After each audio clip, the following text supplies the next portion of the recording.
all. Welcome to the first review for Lady in Red. So here's why I wanted to start doing this. Um, so I was a teacher for a while, from preschool all the way up to high school and everything in between.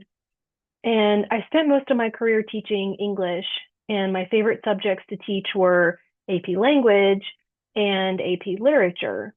And I met some amazing kiddos in my 10-year tenure, and I was able to share my love of literature with them, whether they liked it or not sometimes. Um, Teaching AP literature brought me so much joy because I was able to basically choose whatever I wanted to teach. So when I left teaching, I felt a giant hole in my heart for a really long time. So over the last 2 years, I've actually been able to get back into reading and reclaim that one thing that was mine to enjoy whenever I wanted. So now I'm excited to share my literary endeavors with you, the good, the bad, the glorious, and the horrendous. My goal is to keep these reviews to about a few minutes so you get the gist of the book without a play by play of spoilers. I'll probably pull in a blurb or two from the books as well from time to time. And at the end, I'll share my recommendation, which would be either devour it, try it, or burn it. So far, I've read 6 books in 2025, and I can't wait to post my reviews for them. Spoiler alert, they're not all great. Double spoiler alert, some of them have actually made their way into my top all-time favorites. So let's kick it off with the first book I finished this year, and it's called My Best Friend's Exorcism by Grady Hendrix. So, some background. I was actually gifted this book by a friend, and the title alone had me interested. In fact, the cover of the book um, had me interested as well. Even though it came out in 2016, it looks like an old VHS cover. For those of you born after 1995, a VHS is what we used to watch movies on before DVDs came out. Please don't ask me what a DVD is, that will hurt my feelings. Anyway, I couldn't tell if the book was going to be goofy or scary, and I'll tell you, it ended up actually being both, and not in a cheesy way, thank God. The author sounded familiar to me too, so I Googled him and saw that he also wrote Horror Store, a book that I tried to read last year that takes place in a location that's supposed to be like an IKEA. It was a horror novel, but that one wasn't really for me, unfortunately. But I knew I was going to be reading something weird, at least with this book.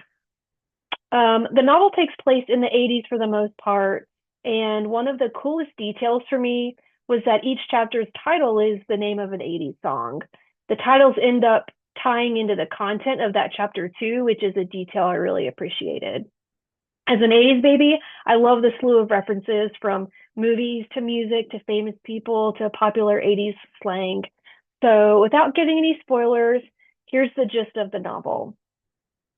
Two unpopular girls meet while in elementary school. I don't remember how much popularity is actually a thing at that age, but we do see Abby and Gretchen become good friends and build that friendship through the years. Gretchen's parents are super religious, and Abby's, well, aren't.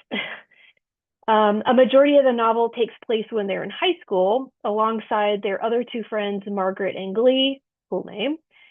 They have a wild time at Margaret's family's cabin one weekend, and something happens to Gretchen.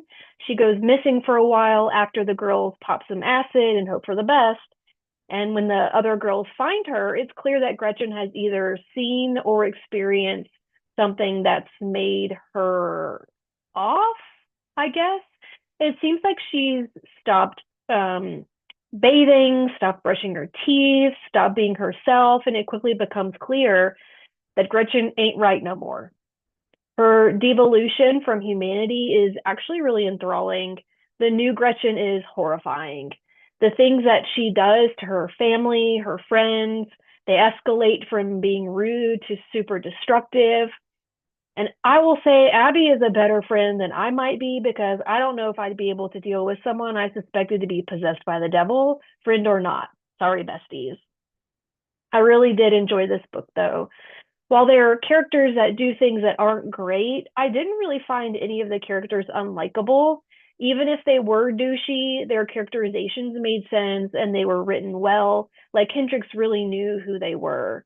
The ending was meh compared to the rest of the novel. It felt a little rushed and came without much fanfare. Like the author was like, oh shit, I have to end this book real quick and send it off to the publisher or something. I won't necessarily fault him for that ending though, because the rest of the book was just that good. I gave it 4 stars on Goodread, but if I could have given it 4.5, I would have. So I guess my final thoughts are don't see the Netflix movie.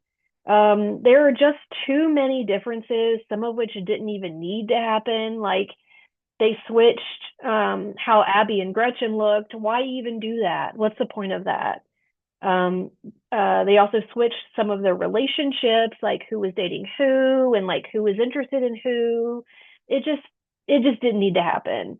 Um, Something that happened pretty late in the book actually happened at the beginning of the Netflix film.